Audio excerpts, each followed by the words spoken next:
Il-ħadd it-tajjeb.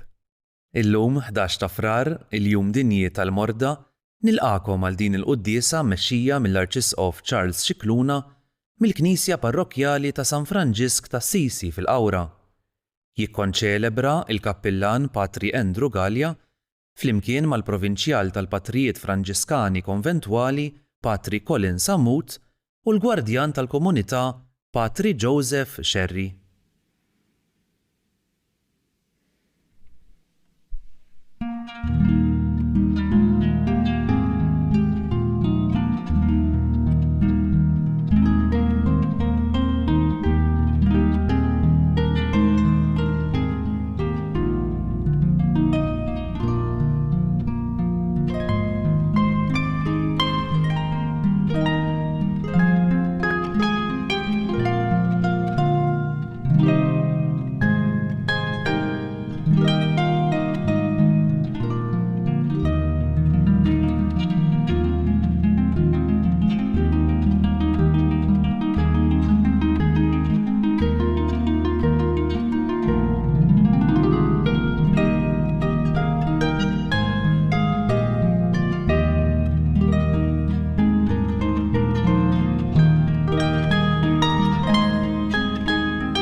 Fl-isem tal-Missieru tal-Ibnu tal-Ispiritu Santu, Amen. Il-paċi magħkom. Insellem lil parroċċani kollha ta' din il-parroċċa fil-Qawra. I would like to greet also a group of Polish pilgrims that come from Poland near Krakow. Witam or witamy. Merħba. Illum ukoll 11 ta' Frar niftakru fil-Madonna ta' Lourdes u niftakru wkoll fil-morda kollha tagħna. Il-papijiet xtaqu li f'dan il-jum fi 11 ta' Frar il-Knisja kollha titlob mod speċjali għall-morda kollha. Ġesu llum ifejjaq wieħed lebrus, wieħed li kien eskluż mill-komunità, jew nitolbu maħfra ta' kemm il-darba bil-mod kif naħsbu, bil-kliem tagħna, dak kollu li għamilna jew ma għamilniex, aħna eskludejna lil xi ħadd. Mulej ħniena. Kristu ħniena. Mulej ħniena. Jaħenna lina Alla li jista' kollox jaħfrilna dnubietna u jwassalna l-ħajja ta' dejjem. Glorja l-Alla fil-għoli ta' smewiet u paċi flat lil bnedmin ta' djeda tajba. Infaħruk, inberkuk, nadurawk, natuk ġie, irrodulek ħajra l-glorja kbira tiegħek. Mulej Alla Sultan tas-sema, Alla Missier li tista' kollox, mulej Eben waħdini Ġesu Kristu, mulej Alla ħaruf talla bin il-Missier. Inti tneħħi d-nubiet tad-dinja ħenna lina. Inti tneħħi d-nubiet tad-dinja il-qattalb tagħna. Inti li qiegħed fuq il-lemin tal-Missier ħenna lina. Għaliex int waħdek qaddis, int waħdek mulej, int waħdek il-għoli Ġesu Kristu, mal-Ispirtu Santu fil-glorja tal-Missier Alla. Amen. Nitolbu. U Alla inti tajtna kelma li tagħmel l-amara tiegħek fir-ruħ sewwa u safja. Għamel li bil-grazzja tiegħek jistħoqilna li tagħmmar fina. Bibnek Ġesu Kristu Sidna li Alla u miegħek jgħixu jsaltan flimkien mal-Ispirtu Santu għal dejjem ta' dejjem.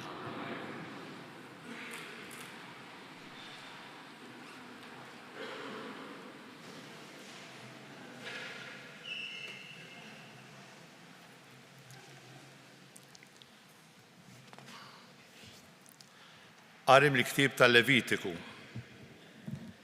Il-mulej kellem il-Mosè u l-Aron u qalilhom.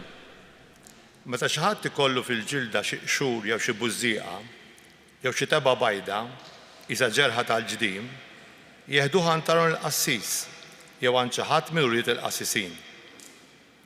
Il-marid bil-ġdiem għandu jilbes ħwejjeġ imqatta' u jħalli rasu mikxufa u jitata sageddumu u jgħajjad imniġġes, imniġġes.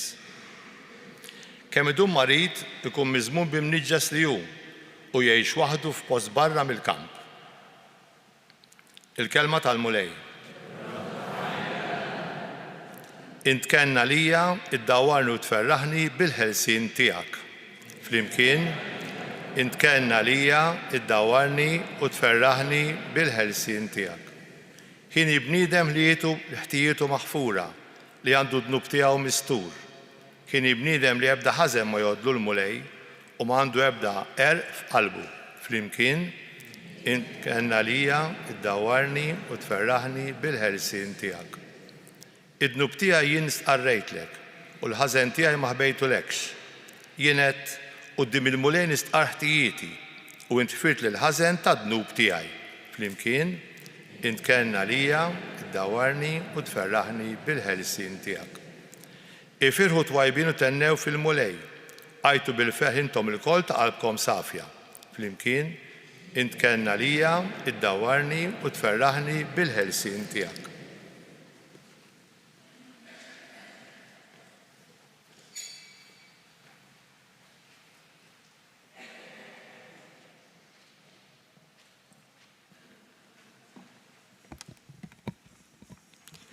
Qari mill-ewwel littra ta' San Pawl Apostlu lill-Korintin.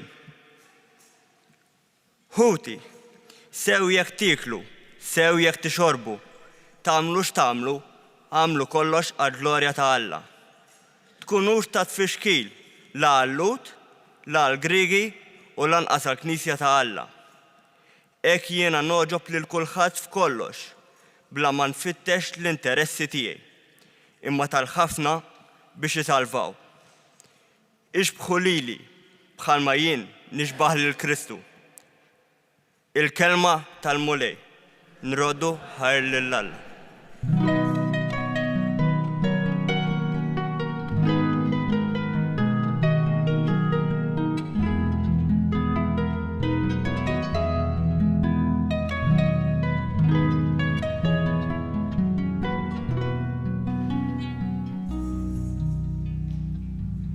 Profeta kbir għam fostna u Alla żar il-poplu tiegħu.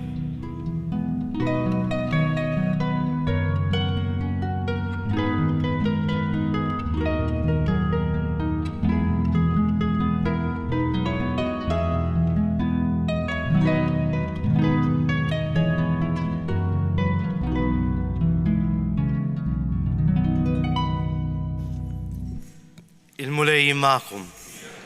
Qari mill-Evanġelju skont San Mark.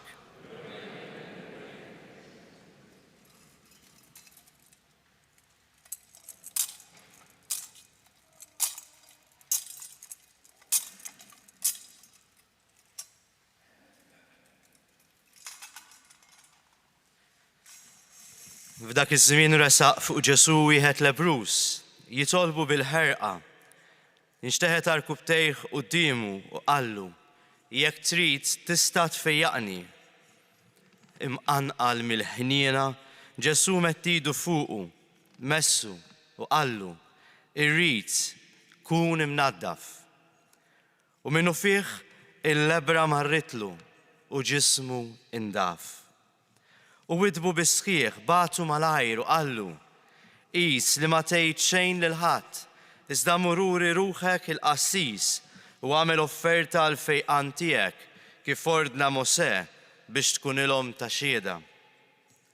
Iżda dak meta telaq beda jxandar ma' kullimkien u jxerret l-aħbar hekk li Ġesu f'ebda belt ma seta' iżjed jidħol bid-dier. Imma kien jibqa' barra fil-kampanja u kienu jmorru ħdejh in-nies minn kullimkien. Il-kelma tal-mulej.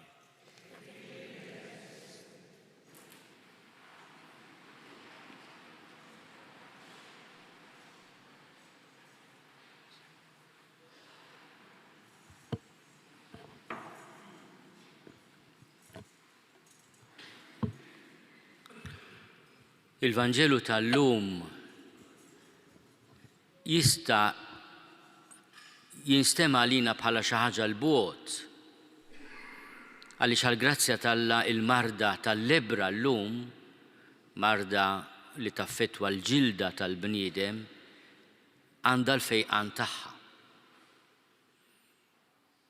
Imma tajjeb li nieħdu it-talima li jagħtina Ġesu, talima ta' ħniena u ta' kuraġġ, u nistaqsu lilna nfusna. Imma fostna, madwarna, fil-familji tagħna. Hemm nies persuni eżies u mhumiex li aħna nittrattaw bħalma kienu jagħmlu 2000 sena ilu li minu bil-lebra. Smajna il-kliem qawwi mill-ktieb tal-Eżodu fejn tal-Levitiku fejn Mosè jagħti ordnijiet lill-komunità meta xi ħadd mill-komunità ikollu din il-marda tittieħed, il-marda tal-lebra. Hemm bżonn jinqata' mill-komunità, hemm bżonn juri lilu nnifsu tal-ju biex ħadd ma jersaq leh jew jersaq leha. Il-lebra kienet kundanna li inti tispiċċa l-barra mis-soċjetà, esklus.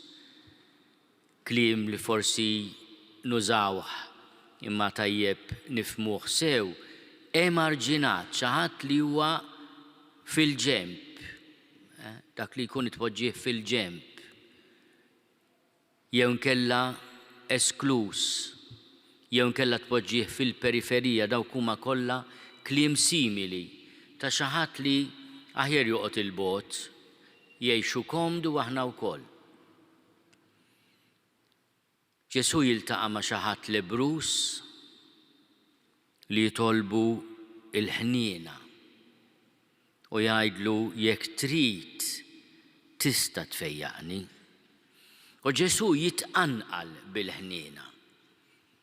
Kemm hi ħaġa sabiħa li qabel nibdew il-mixja tar-Randan nhar l-Erbgħa li ġejjin, veru San Valentino wkoll, imma nibdew il-mixja tar-Randan.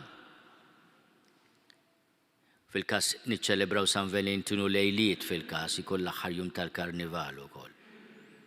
Imma nhar l-14 ta' Frar nibdew ir-Randan. U qabel nibdew din il-mixja tajjeb nifikaw ftit fuq il-ħniena ta' Ġesu. Il-ħniena ta' Ġesu li quddiem dan il-lebrus ma taħrabx, ma tersaqx lura. Anzi, mqanqal mill-ħniena Ġesu mett idu fuqu jgħidilna l-Vanġelu ta' San messu. Ejjew nimmaġinaw ftit nifmu id-deċiżjoni ta' Ġesu li quddiem dan ir-raġel marit b'marda tittieħed mhux jitbiet minnu kif kienet titlob il-liġi, imma imitt idu fuqu jmissu u jgħidlu irrid kun imnaddaf. Id-deċiżjoni ta' Ġesu huwa li lil dan il-lebrus li kien imwarrab, emarġinat,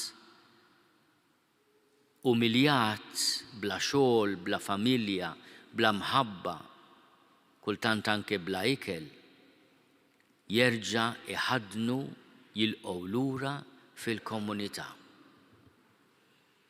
Ejjew nieqfu ftit u forsi naħżu xi kategoriji fis-soċjetà tagħna, fil-familji tagħna li aħna inħossu li ngħixu aħjar mingħajrhom jekk jista' jkun jisparixxu. Kulħadd għandu lista ta' min twila ta' min qasira. Mbagħad naraw ftit Ġesu x'għamel ma' dan il-lebrus. Ma dbietx, ma ħarabx, ma qallux itlaq minn qudiemi, dbiet minni. Għax dan mhux ix-xitan, huwa bniedem li għandu bżonn l-għajnuna, li għandu bżonn iħossu parti mill-familja tagħna. Mhux iħossu eskluż jew tħossha eskluża. U jista' jkun għal diversi raġunijiet li mhux bil-fors qegħdin fl-istorja jew fir-responsabilità ta' dak li jkun, imma affarijiet li ma nemmniex kontroll fuqhom. Illum nitolbu dan il-fejqan fuq il-komunità tagħna. Li l-komunità tagħna tkun tassew komunità inklusiva, ġifieri li tilqa' lil kulħadd. Tgħiduli imma dinha mhux ħaġa skomda, Don Charles. Di qed titlob minna ħafna entità li xi ħadd antipatiku, xi ħadd li forsi l-ħajja tiegħu differenti minn tagħna, jew ġej minn pajjiż ieħor, minn kultura oħra, nippruvaw inħossuhom li huma at home. Ġesu mhux hekk għamel. U dak li għallimna Ġesu mhux dejjem komdu l-aħwa. Imma nifmu li huwa espressjoni ta' dik il-ħniena li Ġesu għex sa fuq is-salib. Xaġa li tolqotni ħafna u nagħlaq biha hija li Ġesu ġar fuqu dak li kien għaddej minnu l-lebrus. Għaliex meta l-lebrus beda jxandar ma' kull imkien Ġesu x'għamel miegħu kif fejqu, Ġesu stess ma seta' jidħol fl-ebda belt bid-der, kien jibqa' fil-kampanja. Saru il-bniedem esklus, il-bniedem emarġinat. Ħafuqu il-kondizzjoni tal-lebrus. U dina tajdinna minu tassew Ġesu li jirriskja, li jufuq il-mart tagħna, jitabba bin-niket tagħna. Ma jiddejjaqx ikun wieħed minna, imisna, ifejjaqna. U din il-ħina Ġesu issir kalamita għal ħafna nies. Kienu jmorru ħdeħ nies minn kull imkien. Imma x'kienet tattirhom għal Ġesu? Il-ħnina tiegħu, l-imħabba tiegħu. Jiena meta naħseb fil-ħnina ta' Ġesu, naħseb ħafna fl-imħabba tal-ġenituri, kemm l-ommijiet u kemm il-missirijiet. Min ikollu dan id-don isir jibda jħobb fuq livell totalment differenti. Għallu lidek tagħmel kollox. U lidek meta jweġġowk tibki imma mbagħad tinsa. Kif tara wiċċhom tinsa. Ġieli smajtuni ngħid, mhux għax ma jtellawilekx, jew ma jkollokx abtit tagħtihom litanija ta' ġieħ. Imma inti f'qalbek tibqa' tgħid dik binti, dak ibni. Darba smajt mara tgħid dak mhux jien ħallasta għalih. Jien ħallasta għalih. U ftakart fl-espressjoni li nużaw fit-twelid aħna l-uġieħ tal-ħlas. Li teħli, mhux jien ħallasta għalih. U l-ħnina tal-mulej tixbaħ ħafna lil din il-ħnina li għalkemm tweġġa' imma meta tħares lejn il-wiċċ ta' kull wieħed waħda minna, tinsa, tħenn u tħobb.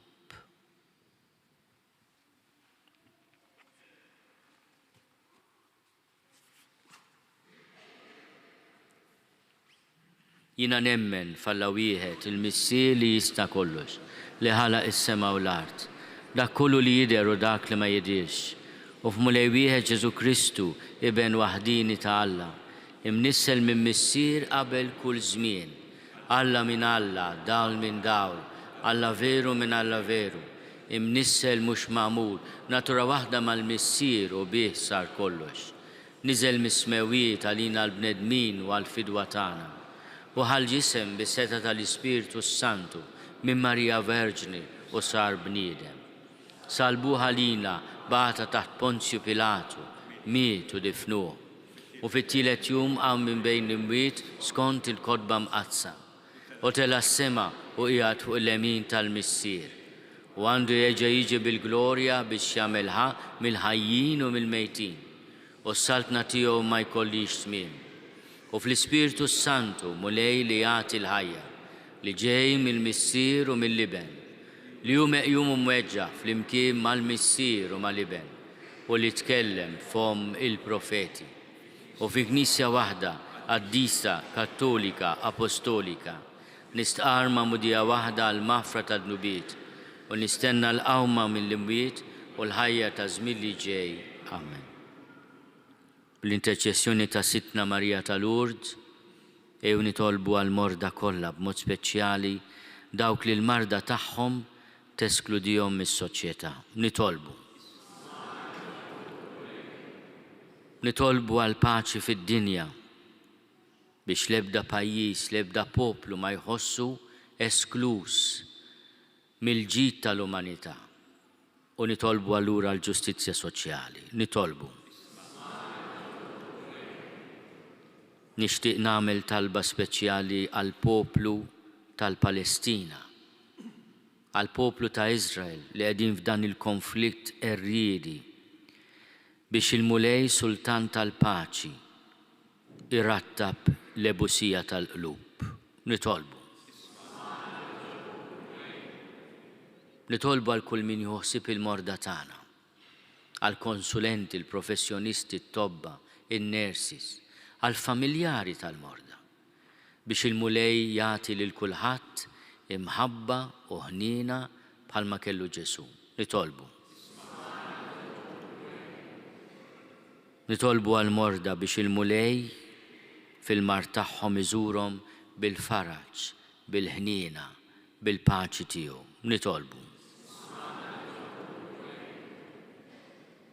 Nitolbuk mulej għal daw kollha li fostna iħossuhom imwarbin, esklużi, iġġudikati, ikkundannati, biex trattab l-ebusija tal-qalb tagħna u lilhom tagħtihom il-faraġ li huma parti mill-familja tagħna. Nitolbu.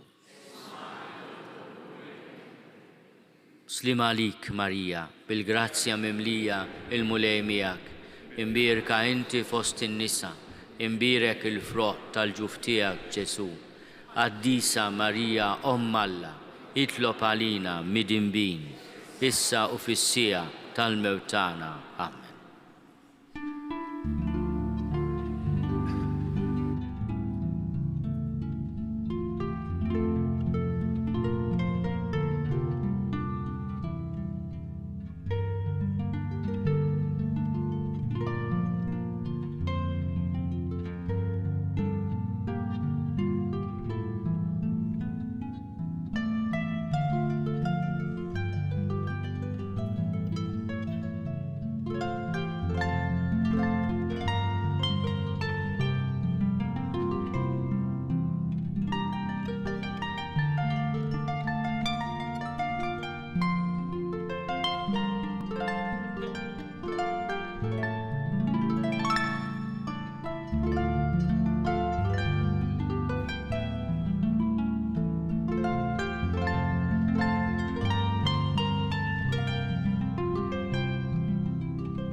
Tolbu ħuti biex is-sagrifiċċju tiegħi u tagħkom ikun joġob lill-Alla l-Missier li jista' kollox.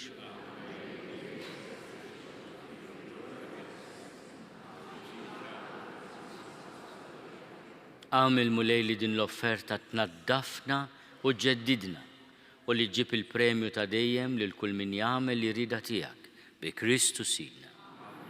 Il-mulej magħkom. Nerfu lubna l fuq.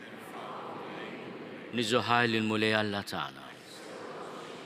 Sewwa u xieraq tas-sew mulej mistier qaddis, Alla ta' dejjem li tista' kollox. Tajjeb u taġi tas-salvazzjoni tagħna li dejjem u kullimkien inrodulek ħajr.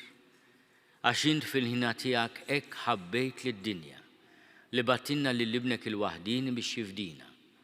U ridtu jsir bniedem bħalna f'kollox minn barra dnub. Biex hekk tħobb fina dak li ħabbejt fih. Bl-obbedjenza tiegħu ksibna mill-ġdid id-doni li konna tlifna bid-diżobbedjenza tagħna. Għalhekk mulej aħna wkoll mal-anġli u l-qaddisin kollha tiegħek infaħruk u b'feħ kbir intennulek. Qaddis, qaddis, qaddis, mulej Alla tal-eżerċti, ismejtu l-art mimlija bil-glorja tiegħek, osanna fl-għoli tas-smawiet, imbirek minn ġej fisem il-mulej, osanna fl-għoli tas-smawiet. Qaddis tas-sewint mulej, inti lajn ta' kull dusija. Qaddis għalhekk nitolbuk dawn l-offerti bil-barka tal-Ispirtu tiegħek biex isiru għalina il-ġisem u d-dem ta' Sidna Ġesu Kristu. Li meta kien se jingħata biex minn rajħibati ħal ħobs ratti l-ħajr qasam tal id-dixxipli tiegħu u qal: Ħudu u kulu l-koll minn dan għax dan huwa ġismi li jingħata għalikom.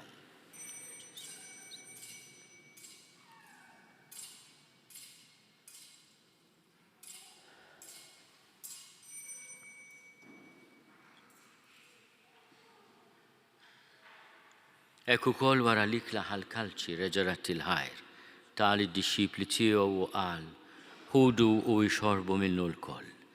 Għax dan huwa l-kalċi ta' demmi tal-patt il-ġdid li jibqa' għal dejjem. Id-demm li jxerret għalikom u għall-bnedmin kollha għall-maħfra ta' dnubiet. Għamlu dan tifkira tiegħi.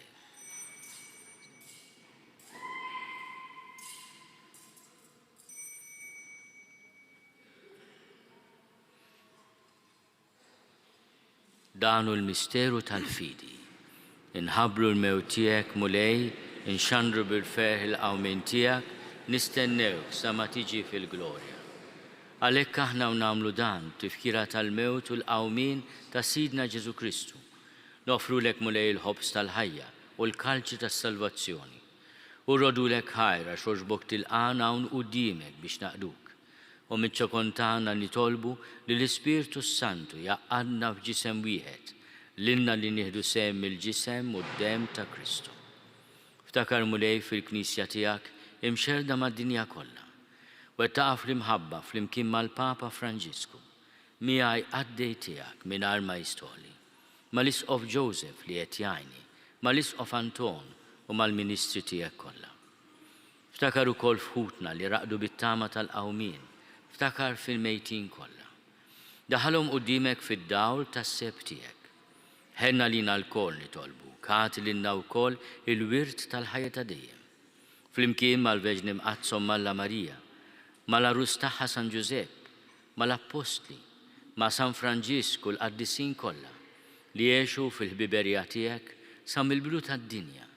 Għamel li magħhom ifaħruk u nsebħuk b'Ġesu Kristu ibnek. Bi Kristu, ma' Kristu fi Kristu. Jingħata lilek Alla missier li tista' kollox flimkien mal-Ispirtu Santu, kull ġieħu glorja għal dejjem ta' dejjem. Ejjew nitolbu kif għallimna u ridna nagħmlu li ben ta' Alla Ġesu għas-salvazzjoni tagħna. Missierna li inti fis-smawiet jitqaddis ismek tiġi saltnatek, ikun li trid int kif is-sema hekk fl-art. Ħobżna ta' kuljum għatina llum, aħfrinna dnubietna bħalma naħfru l-minu ħati għalina. La ddaħħalniex fit-tiġrib, iżda eħlisna mid-deni. Eħlisna nitolbuk mulej minn kull deni. Għatina fit-tjieba ħnina tiegħek il-paċi fi żmienna biex inkunu ħielsa dejjem mid-dnub u mħarsa minn kull inkwiet. Aħna u nistennew u nittamaw ilena u l-miġja tas-Salvatur tagħna Ġesu Kristu. Mulej Ġesu Kristu li għat lill-Apostli tiegħek, inħallilkom is-sliem natikom is-sliem tiegħi, la tħares lejn dnubietna. Iżda ħares lejn il-fidi tal-Knisja tiegħek. Għati jaslimu l-għaqda li jien trid fiha inti tgħixu s-saltan għal dejjem ta' dejjem. Il-paċi tal-mulej tkun dejjem magħkom. Għatu l-paċi lil xulxin.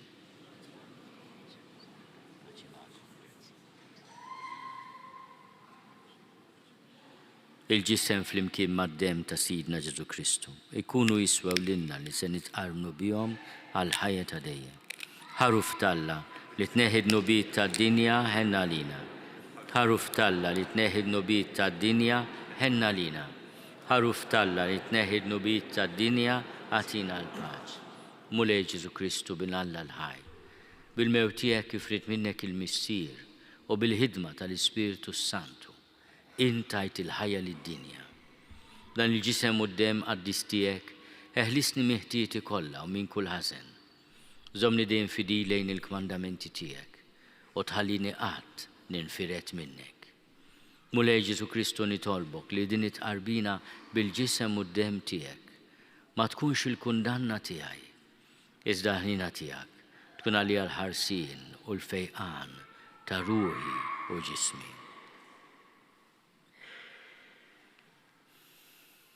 Danu l-ħaruf Alla, danu li neħid nubiet tad-dinja. Ħenin dawk li huma mistiedna l-ikla tal-ħaruf. Mulej ma jistħolix tidħol taħt is-saqaf tiegħi, iżda biss kelma waħda u ruħi tkun infejn.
nitolbu.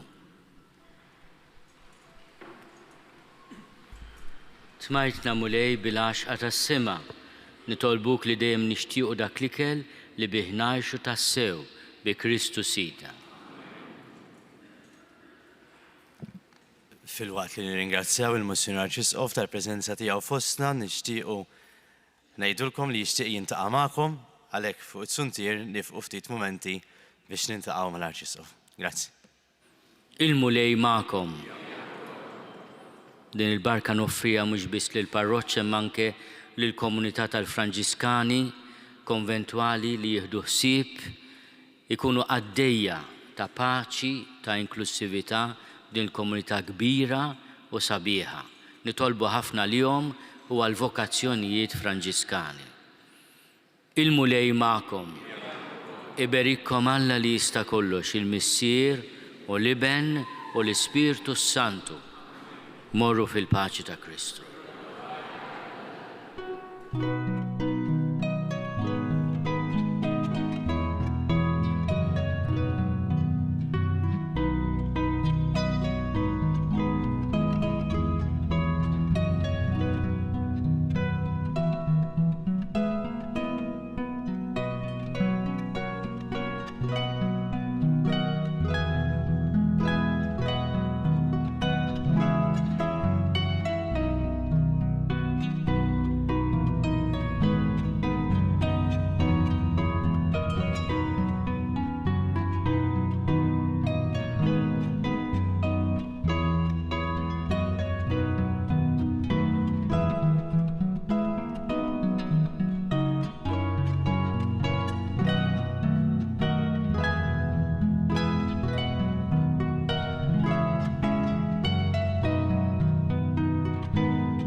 Wasalna fit-tmiem il-quddiesa tal-lum mill-Knisja Parrokjali ta' San Franġisk tas-Sisi fil-Qawra li din is-sena il-komunità qed tiċċelebra 25 sena mill-konsagrazzjoni tagħha.